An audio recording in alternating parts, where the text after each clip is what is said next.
नमस्कार, आप देख रहे हैं देश रोजाना। मैं हूं स्मिता सिंह और चलिए हरियाणा की खास खबरें दिखाने से पहले एक नजर डाल लेते हैं आज की देश दुनिया की सुर्खियों पर। कल आईपीएल के मैदान पर छा गए रिंकू सिंह। 5 गेंद पर 5 छक्के मारे और हारता हुआ मैच जीत गई केकेआर। झारखंड के जमशेदपुर में हिंसा के बाद लागू की गई धारा 144, ठप हुआ शहर का इंटरनेट। रामनवमी के बाद जमशेदपुर में एक बार फिर भड़की हिंसा, उपद्रवियों ने की आगजनी। सचिन पायलट ने अपनी ही सरकार के खिलाफ खोला मोर्चा, मंगलवार को करेंगे अनशन। प्रतापगढ़ की कुंडा सीट से विधायक और जनसत्ता दल लोकतांत्रिक के राष्ट्रीय अध्यक्ष रघुराज प्रताप सिंह उर्फ राजा भैया ने दिल्ली की साकेत कोर्ट में दाखिल की याचिका, पत्नी से लेंगे तलाक। कंगना रनौत ने करण जौहर पर कसा तंज, बोली अभी तो तुमने हिंदी सीखी है, आगे आगे देखो होता है क्या।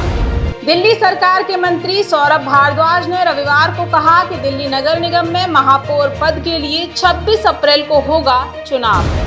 अजय देवगन की फिल्म भोला 100 करोड़ के क्लब में रखेगी कदम, लेकिन साउथ की फिल्म दशहरा से अभी भी है पीछे। अडानी के शेयर्स ने फिर पकड़ी रफ्तार, निवेशकों की होगी चांदी चांदी। उत्तराखंड के हल्द्वानी में जेल में 44 कैदी मिले HIV पॉजिटिव, जेल प्रशासन ने विषय पर साधी चुप्पी। महाराष्ट्र के अकोला में बारिश से हुआ बड़ा हादसा, 7 लोगों की मौत, कई लोगों के घायल होने की भी खबर। देश में 24 घंटे में कोरोना के 5,880 नए मामले आए सामने, 12 लोगों की मौत ने बढ़ाई टेंशन। कोरोना के बढ़ते मामलों को देखते हुए हरियाणा, केरल और पुडुचेरी में मास्क किया गया कंपलसरी। दिल्ली में ही पिछले 24 घंटे के दौरान 700 के करीब नए मामले आए सामने, 4 लोगों ने गंवाई जान। अब एक नजर डालते हैं अंतर्राष्ट्रीय खबरों पर। चीन ने ताइवान के चारों तरफ शुरू की लाइव फायरिंग ड्रिल, लड़ाकू विमान, जहाज और खतरनाक हथियारों से घेरा ताइवान। ब्रिटेन का खालिस्तानी समर्थकों को पनाह देना पड़ा भारी, भारत ने ब्रिटेन से रोकी अपनी व्यापार वार्ता।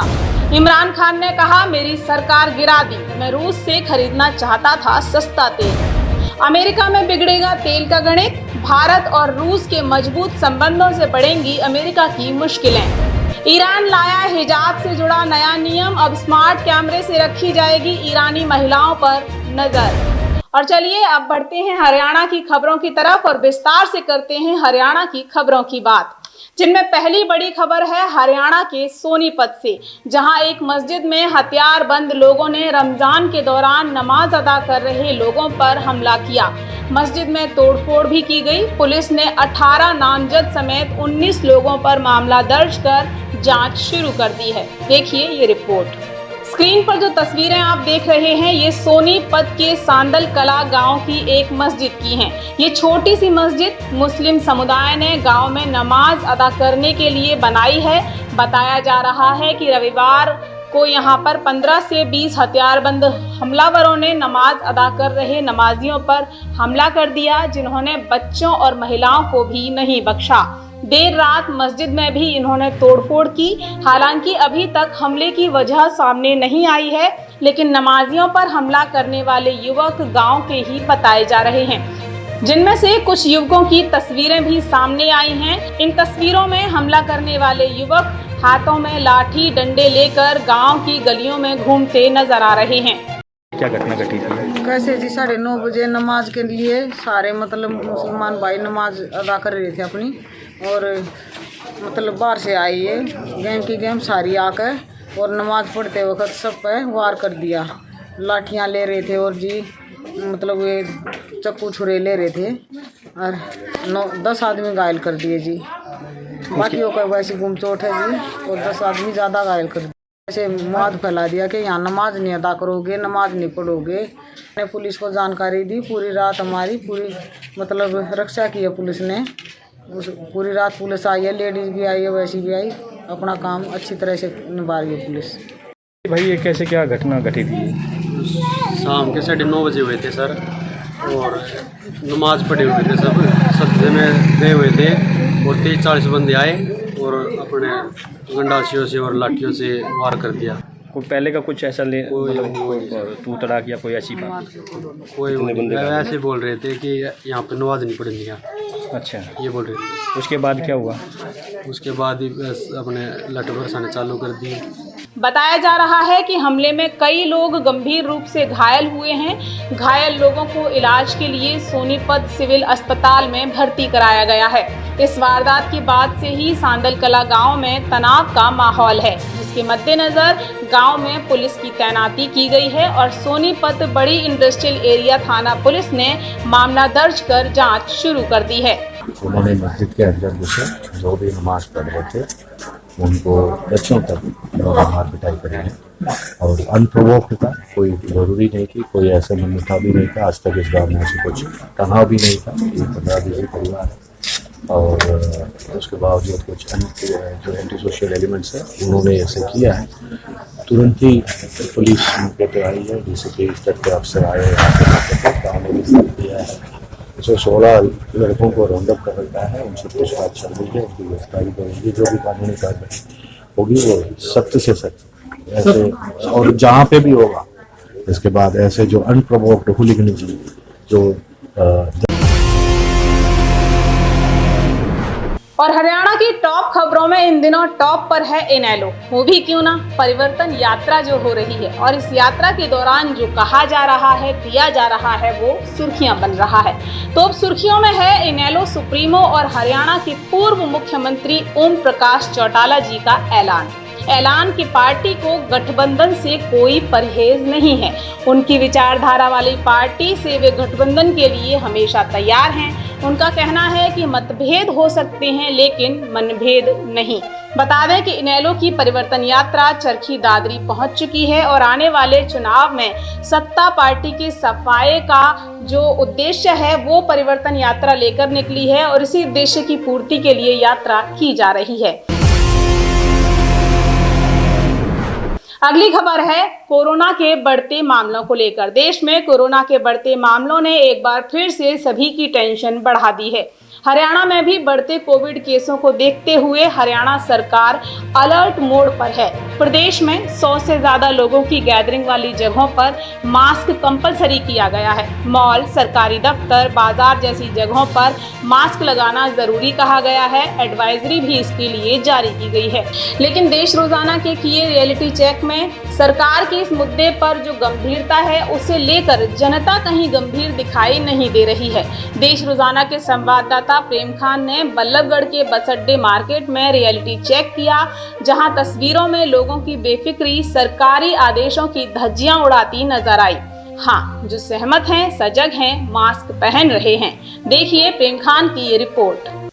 इस समय मौजूद है बल्लभगढ़ बाजार में। आपको बता दूं रियलिटी चेक करना है जो दिन पर दिन कोरोना बढ़ता जा रहा है उसको लेकर। यहाँ पर देखो, आप देख सकते हैं पब्लिक है, किसी ने भी मास्क नहीं लगा रखा क्योंकि जो दिन पर दिन जो कोरोना बढ़ता जा रहा है उसको मद्देनजर रखते हुए जो मास्क की प्रक्रिया है वो सरकार ने लागू कर दी है। पर यहाँ पर आज मास्क की प्रक्रिया देखने के लिए बाजार में आए हैं, दुकानदार हैं, उनसे बात कर लेंगे। पर दुकानदार हैं, उन्होंने मास्क लगा रखे क्योंकि सेफ्टी जरूरी। आइए बात कर लेते हैं। क्या नाम है आपका? मेरा नाम विजय आर्य है।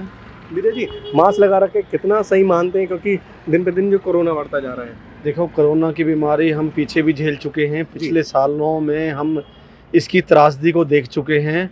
अगर हम थोड़ा सा सावधानी बरतेंगे तो ये बीमारी हम सावधानी से ही भगा सकते हैं। अगर हम चाहें ना, थोड़ा सा मास्क लगाएं, हाथ धोएं, प्रिकॉशन यूज़ करें तो हम इस बीमारी की जंग से लड़ सकते हैं और पूरी तरह से इसको कवर कर सकते हैं। दुकानदारों से क्या कहना चाहेंगे और क्या नाम है जो ग्राहक आते हैं उनको कैसे आप समझाते हैं?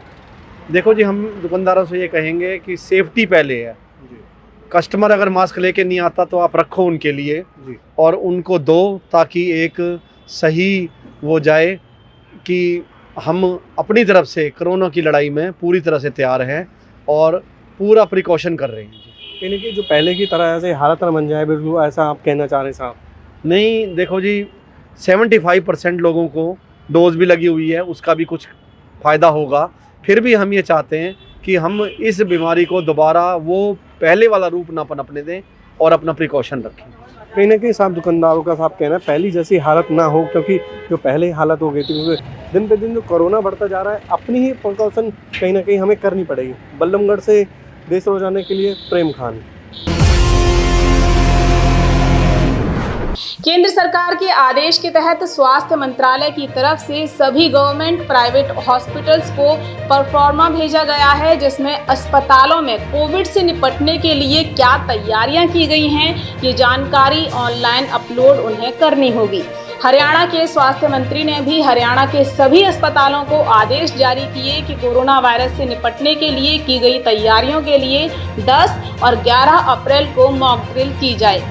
इसी के तहत फरीदाबाद के बीके सिविल अस्पताल में आज मॉक ड्रिल की गई, जहां सिविल अस्पताल की medical officer Savita Yadav mock drill का हिस्सा बनी और स्थिति का जायजा लिया। अगली खबर है नूंह से, जहां श्री चेतन दास गौ संवर्धन संस्थान संगेल ओजीना के 20वें वार्षिक उत्सव कार्यक्रम का आयोजन किया गया, जहां मुख्य अतिथि पहुंचे हरियाणा के पंचायत मंत्री देवेंद्र सिंह बबली, जिन्होंने कार्यक्रम का शुभारंभ किया और फिर जनता को संबोधित किया।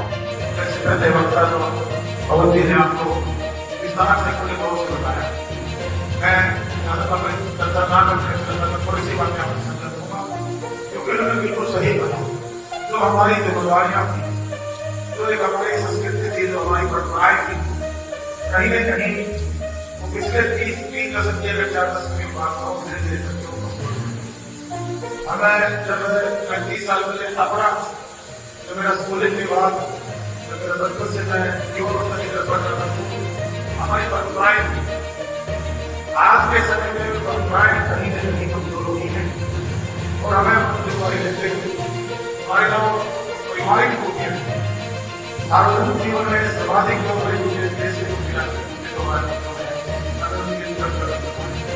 कार्यक्रम के बाद पंचायत मंत्री देवेंद्र सिंह बबली ने पत्रकारों से भी बातचीत की और गौशाला को सरकार की तरफ से दी जा रही आर्थिक सहायता के बारे में बताया।